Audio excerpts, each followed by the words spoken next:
اعوذ باللہ من الشیطان الرجیم بسم اللہ الرحمن الرحیم الحمد للہ رب العالمین والصلاة والسلام علی خیر خلقہ محمد وآلہ الطیبین واللعنۃ الدائمۃ علی اعدائہم اجمعین اما بعد قال المصنف احدها انه لا ریب فی ان الامارۃ الغیر العلمیہ لیست کالقطع فی کون الحجیت من لوازمها ومقتضیاتها بنحو العلیت۔ حوزہ علمیہ نجف اشرف میں طلاب کرام کے لیے جو امتحان ہو رہا ہے کفایت الاصول کا، جلد دوم امر ثالث سے ہم نے درس شروع کیا تھا۔ اب اصل بحث میں ہم درس پڑھ رہے ہیں۔ مصنف مرحوم اخن خراسانی فرماتے ہیں کہ امارات میں سے جو امارات معتبر ہیں یا کہا جا سکتا ہے کہ وہ معتبر ہیں، ان کو بیان کریں گے، لیکن ان کو بیان کرنے سے پہلے تقدیماً اور مقدمتاً چند امور کو مصنف بیان کرتے ہیں۔ پہلا امر یہ ہے کہ امارہ غیر علمیہ یا ظن یہ قط کی مانند نہیں ہے۔ مصنف اس کو بیان کرتے ہیں، قط کی مانند نہیں ہے، علیت تامہ ہونے میں بھی قط کی مانند نہیں ہے، مقتضی ہونے میں بھی قط کی مانند نہیں ہے، اور حجت ہونے میں بھی قط کی مانند نہیں ہے۔ ان تین چیزوں میں امارہ غیر علمیہ یا ظن قط کی مانند نہیں ہے۔ کیسے؟ مصنف فرماتے ہیں کہ حجت ہونے میں بھی قط کی مانند نہیں ہے، کیونکہ قط کی حجیت ذاتی ہے، اور قط کی حجیت اس قط کی ماہیت کے مقتضیات میں سے ہے اور ماہیت کے لوازمات میں سے ہے، لیکن ظن کی جو حجیت ہے وہ ظن کے لوازمات میں سے نہیں ہے اور ظن کی ماہیت کے مقتضیات میں سے نہیں ہے، لہٰذا حجت ہونے میں بھی قط کی مانند نہیں ہے، بلکہ قط کی حجیت جعل جائل کی طرف محتاج نہیں ہے، لیکن ظن کی حجیت جعل جائل کی طرح محتاج ہے۔ اسی طرح علت تامہ ہونے میں بھی قط کی مانند نہیں ہے۔ قط علت تامہ اگر بنتا ہے یعنی معنی نہیں آ سکتا، لیکن ظن علت تامہ نہیں ہے، بلکہ ظن کی حجیت اور ظن کے مطابق عمل کرنے سے معنی آ سکتا ہے، بلکہ معنی موجود ہے آیات میں ان الظن لا یغنی عن الحق شیئا، لہذا علت تامہ ہونے میں بھی نہیں ہے، بلکہ فرماتے ہیں مطلقاً حتیٰ کہ مقتضی ہونے میں بھی قط کی مانند نہیں ہے۔ مقتضی، جب ہم کہتے ہیں قط مقتضی ہے، بنحو مقتضی تنجز تکلیف کو جو ہے نا یہ بیان کر رہا ہے قط، تو اس کا مطلب ہے معنی آ سکتا ہے، اگر معنی موجود نہ ہوا تو یہی تکلیف منجز ہو جائے گی، لیکن یہ مقتضی ہونے میں بھی ظن قط کی مانند نہیں ہے۔ یعنی ایسا نہیں کہہ سکتے ہیں کہ ظن جو تکلیف کو بیان کر رہا ہے، جس تکلیف شرعی کو ظن بیان کر رہا ہے، اگر معنی آ گیا تو یہ منجز نہیں ہوگی تکلیف، معنی نہ آیا تو یہ تکلیف منجز ہو جائے گی، ایسی بات نہیں ہے، حتیٰ کہ یعنی مقتضی ہونے میں بھی یہ قط کی مانند نہیں ہے۔ یہ تو ہے ظن خاص۔ اسی طرح ظن مطلق، ظن انسدادی بھی قط کی مانند نہیں ہے، بلکہ فرماتے ہیں کہ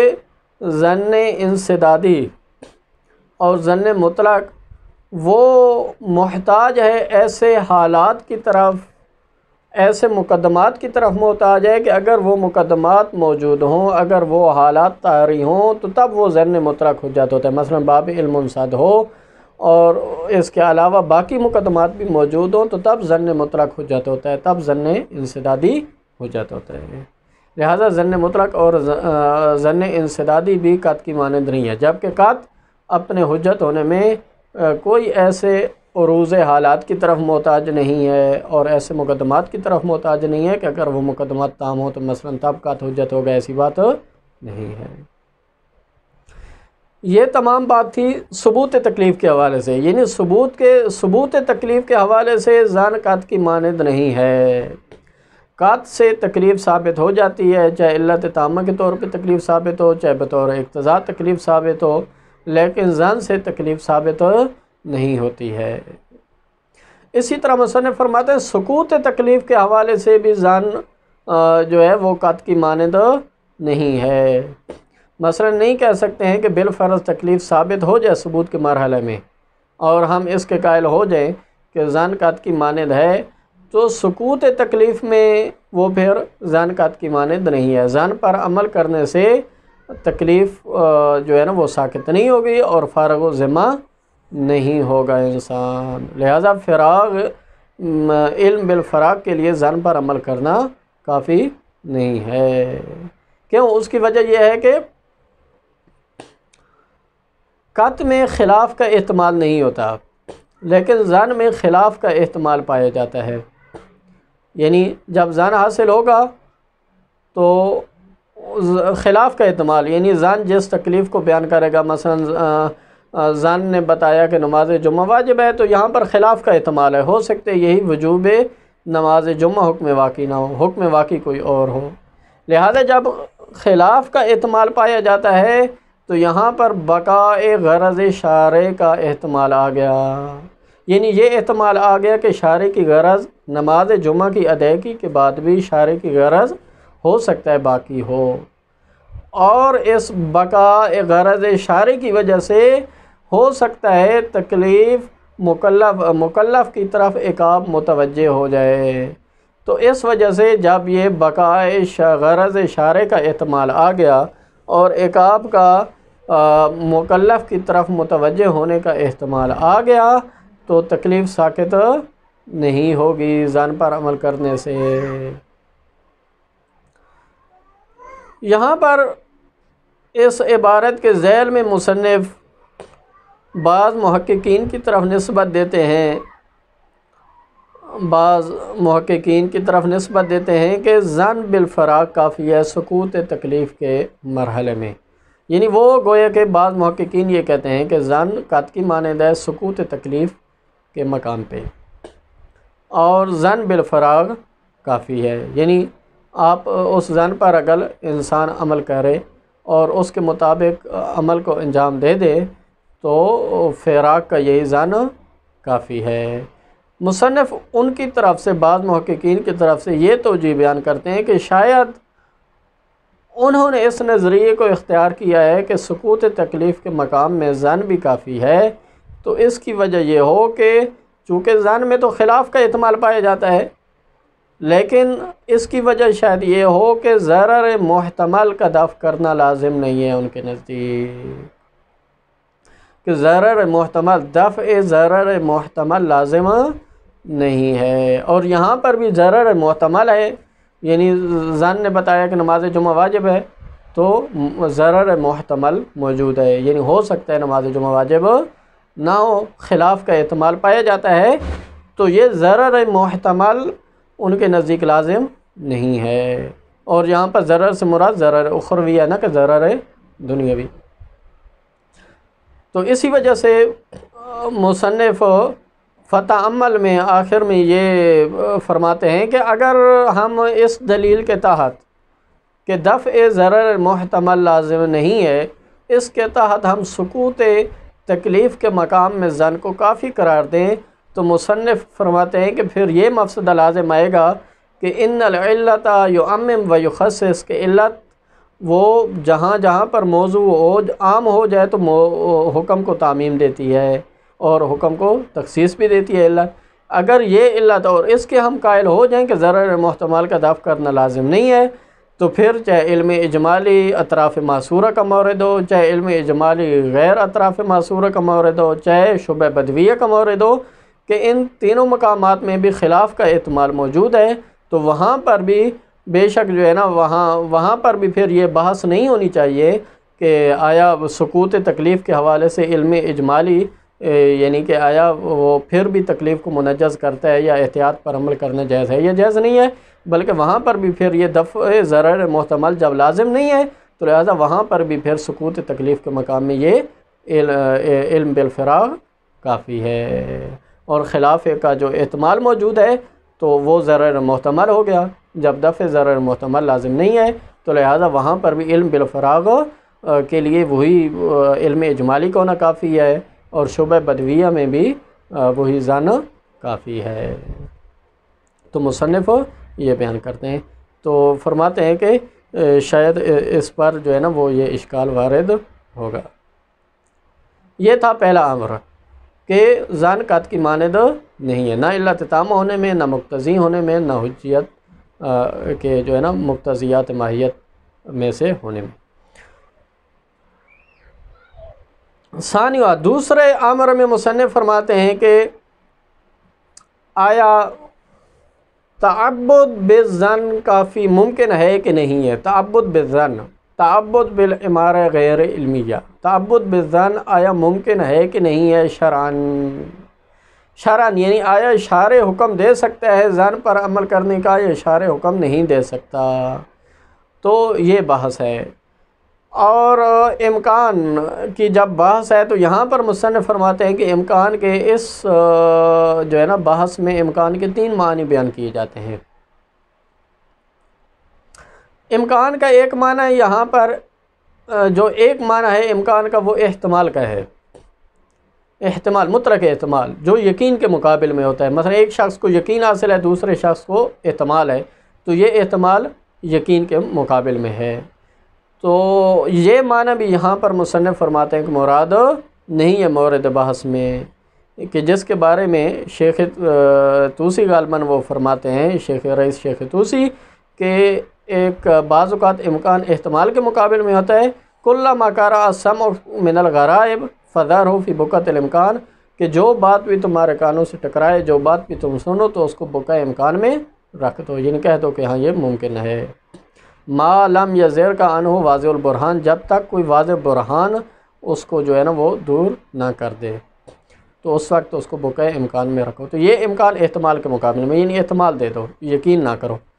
تو یہ یقین کے مقابل میں ہے۔ ایک دفعہ امکان ہوتا ہے امکان ذاتی جس کو کہتے ہیں، وہ استحالہ ذاتیہ کے مقابل میں ہے۔ جس طرح نقیضین کا اجتماع ذاتاً محال ہے، عقلاً محال ہے، اسی طرح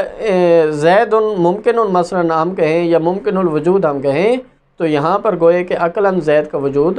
ممکن ہے، یعنی نقیضین کی طرح نہیں ہے کہ اس کا وجود ممکن نہ ہو، بلکہ اس کا وجود ممکن ہے۔ تو یہ ہے امکان ذاتی، اس کو کہتے ہیں جو استحالہ ذاتیہ کے مقابل میں آ جاتا ہے۔ جب ہم مثلا کہتے ہیں زید ممکن الوجود، یعنی ذات زید کی طرف نسبت دیتے ہوئے ہم کہہ رہے ہیں کہ آیا اس کا وجود ممکن ہے یا ممکن نہیں ہے۔ فرماتے ہیں یہ معنی بھی یہاں پر مراد نہیں ہے۔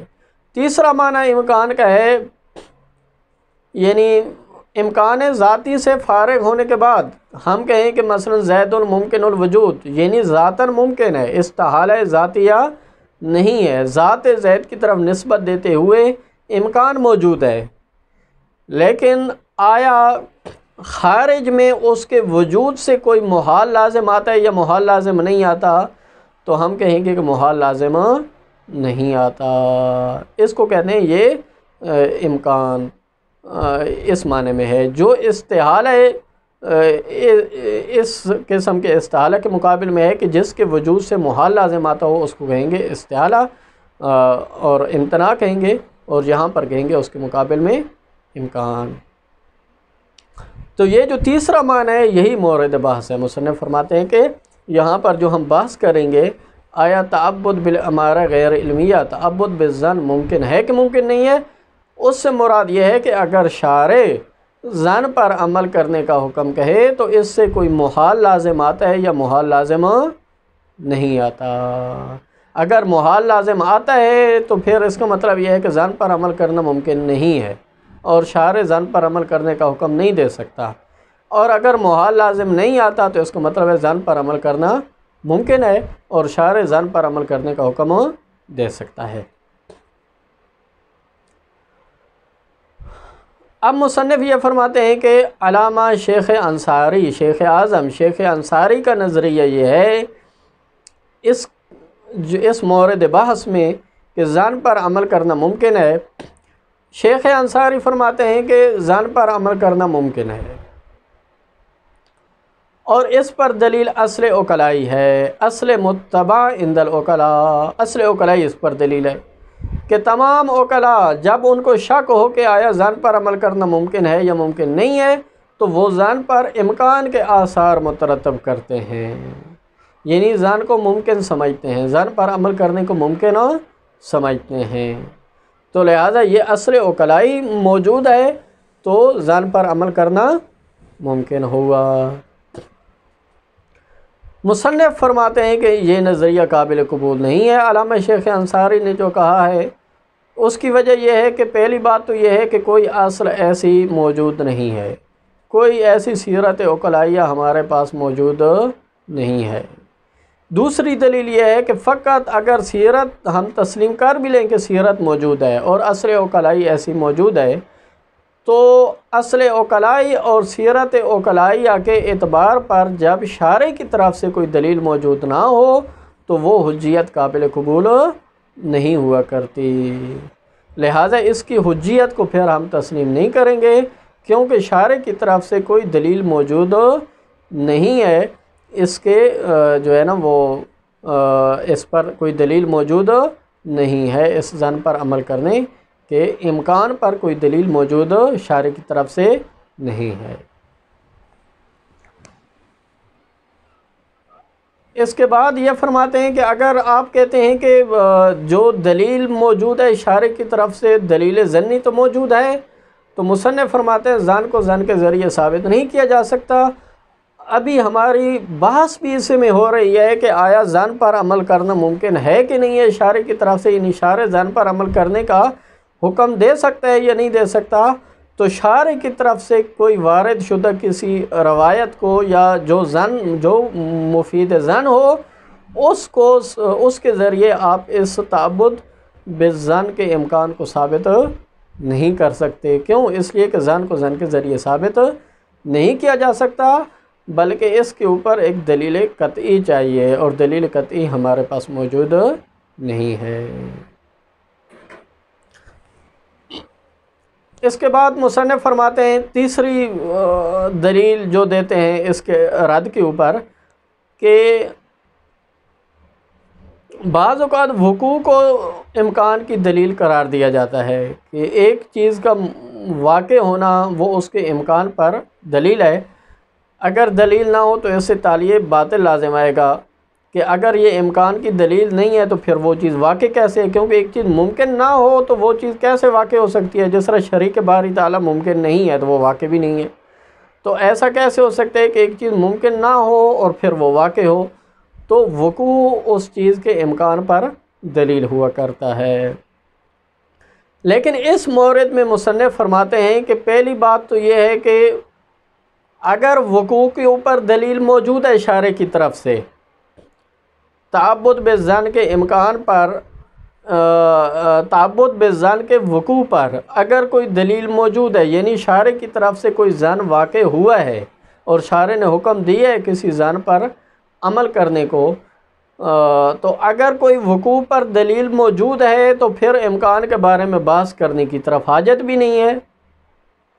اس لیے کہ بحث کرنا امکان کے بارے میں پھر لاغو ہو جائے گا، جبکہ ہم کہہ چکے ہیں کہ کوئی ایسی دلیل قطعی موجود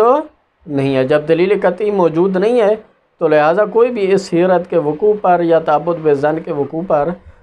جو ہے نا وہ کوئی بھی ایسی دلیل موجود نہیں ہے، کیونکہ اگر دلیل وقوع پر موجود ہے تو پھر امکان کے بارے میں بحث کرنا لاغو ہو جائے گا، اور بدون دلیل اگر آپ امکان کے بارے میں بحث کریں گے یعنی تعبد بالظن کے وقوع پر کوئی بھی دلیل موجود نہیں ہے، جیسا کہ مفروض بھی یہی ہے کہ سیرت عقلائیہ کے وقوع کے اوپر اور اس تعبد بالظن کے وقوع پر کوئی دلیل قطعی ہمارے پاس موجود نہیں ہے۔ بدون دلیل اس کے بارے میں بحث کرنا مصنف فرماتے ہیں کہ یہ اس میں بھی کوئی فائدہ نہیں ہے کہ جب ایک چیز شارع کی طرف سے واقع ہی نہیں ہے تو فقط امکان کو ثابت کرتے رہیں تو یہ تو فقط ایک علمی بحث ہو جائے گی، فلسفی بحث ہو جائے گی، اور فقط محض فلسفی بحث کرنا کہ جس کا کوئی عملی فائدہ ہی نہ ہو، تو یہ جو ہے نا وہ اصول فقہ میں ہم ہیں نہ کہ ہم فلسفے میں ہیں، کیونکہ فلاسفہ وہ ایسی بحث لا حاصل بحث کرتے ہیں، ایسی بے نتیجہ بحث کرتے ہیں کہ جو فقط ایک بحث ہوتی ہے جس میں کسی چیز کے امکان کو ثابت کیا جاتا ہے اور اس کا کوئی عملی ثمرہ نہیں ہوتا۔ لیکن اصول فقہ میں امکان کے بارے میں جب بحث ہوگی تو اس سے مراد یہ ہے کہ اس کا کوئی نہ کوئی عملی ثمرہ بھی موجود ہے۔ مصنف فرماتے ہیں اگر وقوع کے اوپر کوئی دلیل موجود نہیں ہے تو اس کا مطلب ہے عملی ثمرہ موجود نہیں ہے، اور جب عملی ثمرہ موجود نہیں ہے تو امکان کے بارے میں بحث کرنا ایک محض ایک لاغو، ایک فلسفی جو بغیر عملی ثمرہ کے ایک بحث ہو جائے گی، جو کہ یہاں پر بحث کرنا مناسب نہیں ہے۔ تو ان تین دلیلوں کے ساتھ مصنف گویا کہ اس نظریے کو رد کرتے ہیں اور اس قول کو اختیار کرتے ہیں کہ تعبد بالظن، تعبد بالامارہ غیر علمیہ ممکن نہیں ہے، اور اس پر عمل کرنا، ظن پر عمل کرنا ذاتاً یعنی محال ہے۔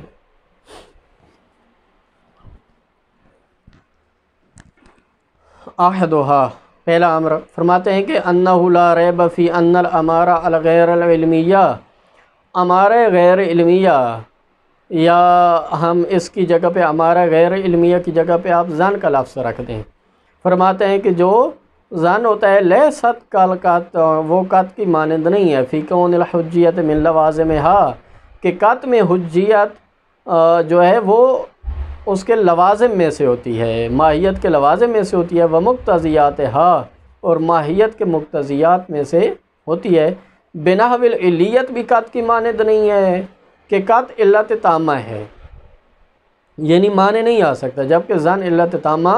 نہیں ہے، یعنی معنی آ سکتا ہے۔ بلکہ مطلقاً بنحو علیت نہ بھی ہو، بنحو اقتضاء آپ کہہ دیں تو ظن قط کی مانند نہیں ہے، یعنی ایسا نہیں ہے کہ معنی آ سکتا ہو، پھر اگر معنی نہ آئے تو ظن پر عمل کرنا صحیح ہو۔ جس طرح قط میں ہے اگر بنحو اقتضاء مانیں گے تو معنی آ سکتے ہیں، لیکن اگر معنی نہ ہو تو اسی قط کے مطابق عمل کریں گے۔ یہاں پر بنحو اقتضاء بھی قط کی مانند نہیں ہے۔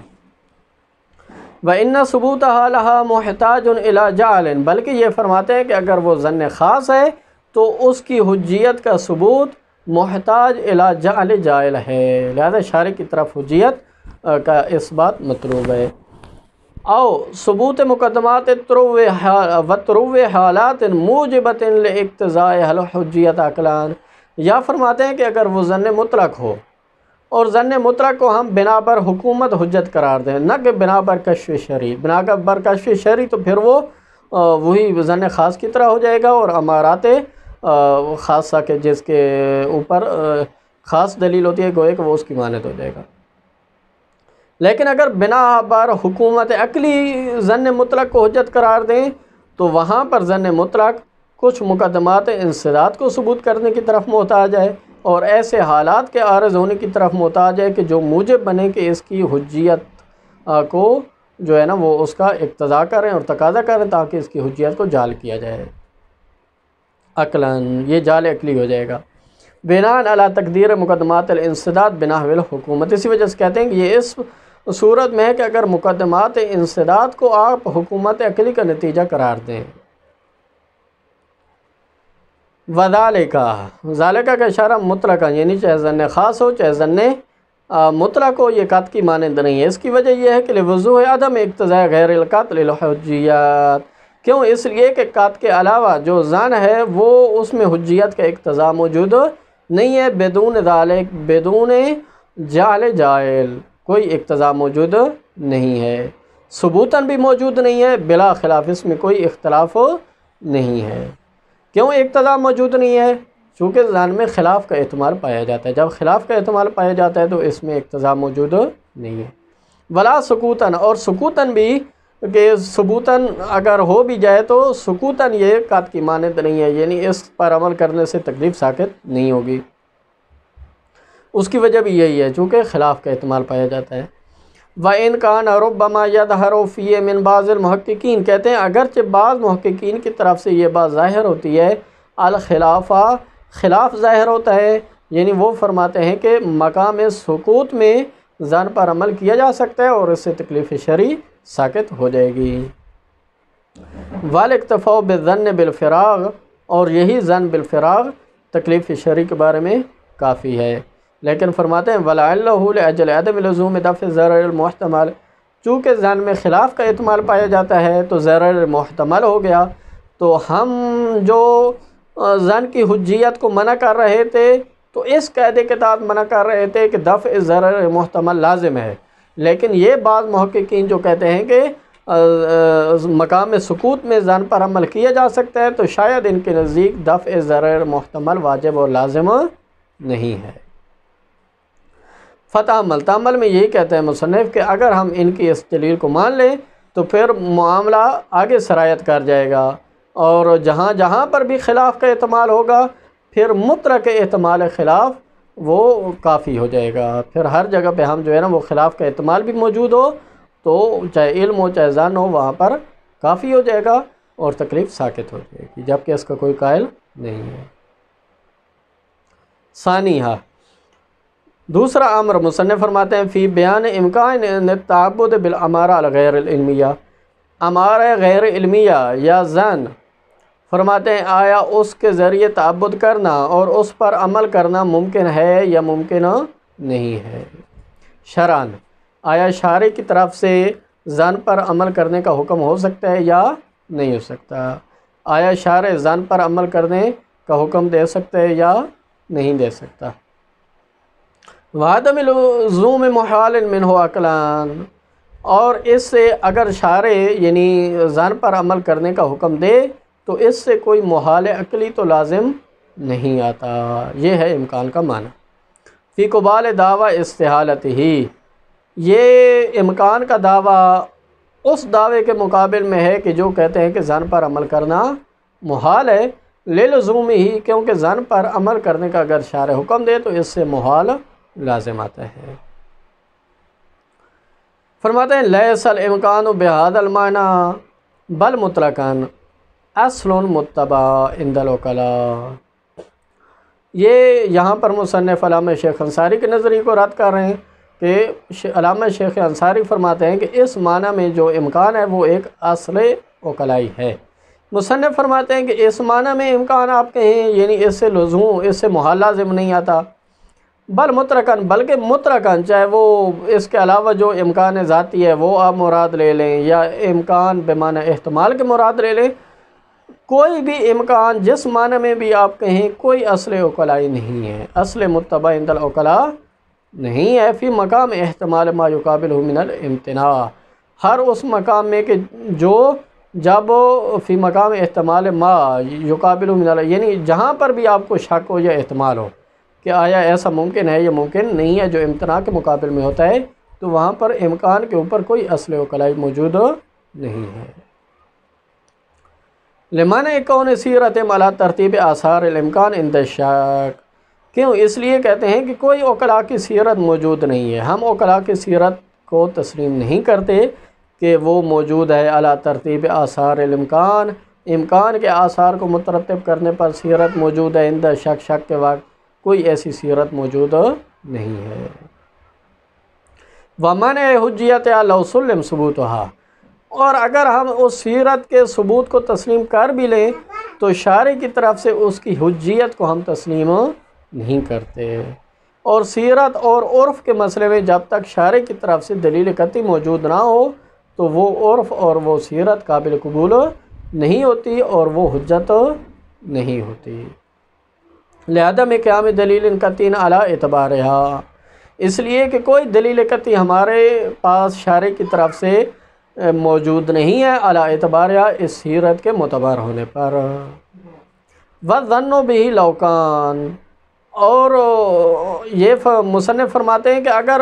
آپ فرماتے ہیں کہ کوئی ظن موجود ہے شارع کی طرف سے اس سیرت کے اعتبار پر، تو کہتے ہیں فَالْكَلَامُ عَلَانْ فِي إِمْكَانِ التَّعَبُّدِ بِهَا، تو ہماری بحث بھی ابھی اسی میں ہو رہی ہے کہ آیا ظن پر عمل کرنا ممکن ہے کہ ممکن نہیں ہے، وامتناعی، یعنی امکان اور امتناع میں ہماری بحث ہو رہی ہے۔ تو شارع کی طرف سے اگر ظن موجود ہو بھی صحیح اس کی جو ہے نا حجیت کے اوپر، تو فما ظنک بہ، تو وہ ظن پھر اس کے ذریعے آپ کیسے ثابت کر سکتے ہیں اس ظن کے امکان کو؟ لیکن دلیل وقوع تعبد بہا من طرق اثبات امکانی، لیکن فرماتے ہیں کہ اس ظن پر عمل کرنے کے امکان کو ثابت کرنے کے طرق اور ادلہ میں سے ایک دلیل وقوع کو بیان کیا جاتا ہے۔ مصنف فرماتے ہیں کہ وقوع تعبد کو اگر آپ دلیل قرار دیتے ہیں بہا کہ اس صورت پر وقوع موجود ہے، من طرق اس بات امکان ہی، اس کو آپ دلیل قرار دیتے ہیں، اس کے امکان کو ثابت کرنے کے دلیلوں میں سے ایک دلیل قرار دیتے ہیں، طرق میں سے ایک طریق قرار دیتے ہیں، حیث یستکشف بہی، اس طرح کہ اس وقوع کے ذریعے کشف کیا جائے گا، عدم ترتب محال، کہ کوئی محال لازم نہیں آتا، من تالی باطل، یعنی کوئی تالی باطل لازم نہیں آتا، فیمتنع مطلقاً، کیونکہ اگر تالی باطل لازم آئے، محال لازم آئے، تو یا تو ظن پر عمل کرنا مطلقاً ممتنع ہوگا، یعنی چاہے حکیم کے لیے ہو چاہے غیر حکیم کے لیے ہو، یا تو مطلقاً ممتنع ہوگا ظن پر عمل کرنا، او علی الحکیم تعالی، یا فقط حکیم پر ممتنع ہوگا، اور وہ اللہ تعالیٰ کی ذات ہے اور جو اس سلسلے کے ساتھ متصل ہے، یا فقط حکیم پر ممتنع ہوگا اور غیر حکیم پر عمل کرنا ممتنع نہیں ہوگا۔ کہتے ہیں فلا حاجت معہ فی دعوی الوقوع الی اثبات الامکان، فرماتے ہیں کہ اگر اس وقوع پر کوئی دلیل موجود ہے آپ کے پاس، معہو یعنی کہ اگر کوئی دلیل موجود ہے اس وقوع کے اوپر شارع کی طرف سے، تو وقوع پر دلیل ہونے کی صورت میں دعوی وقوع میں اگر کوئی دلیل موجود ہے تو الی اثبات الامکان، امکان کو ثابت کرنا پھر لغو ہو جائے گا، اور یہ بحث پھر لغو ہو جائے گی کہ ممکن ہے یا ممکن نہیں ہے، کیونکہ شارع کی طرف سے جب وقوع پر دلیل آ گئی تو امکان ساتھ لے کے آئی، لہذا امکان کے بارے میں بحث کرنے کی کوئی حاجت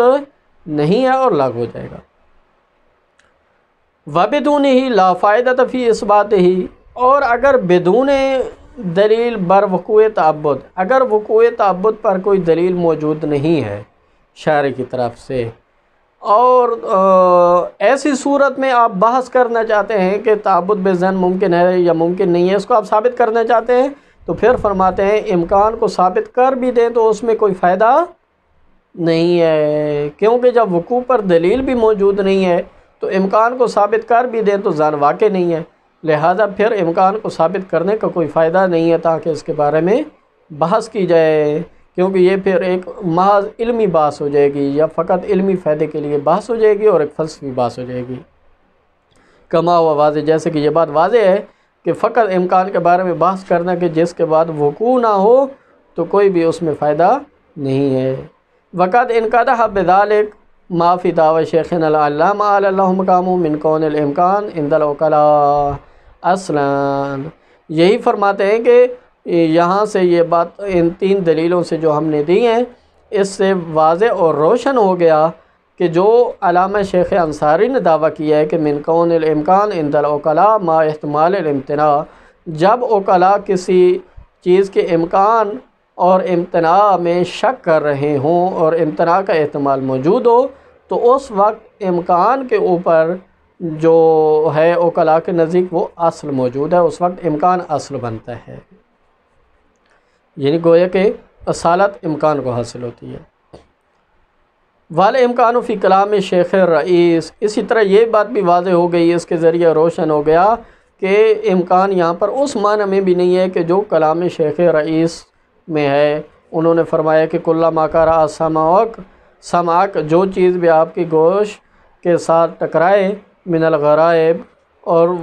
وہ غرائب میں سے ہو، یعنی اس کو قبول کرنا اتنا آسان نہ ہو آپ کے لیے، تو فدار ہو فی بقعۃ الامکان، تو اس کو بقع امکان میں رکھ دو، بقع احتمال میں رکھ دو اور اس کو اس کا احتمال دے دو، معلوم یا دیر کا عنہ واضح البرہان، جب تک واضح برہان اس کو امتناع کے اوپر موجود نہ ہو جائے اس کو بقع امکان میں رکھ دو۔ تو یہاں پر جو امکان ہے بمعنی احتمال، یہ بمعنی احتمال کے ہے، المقابل للقط،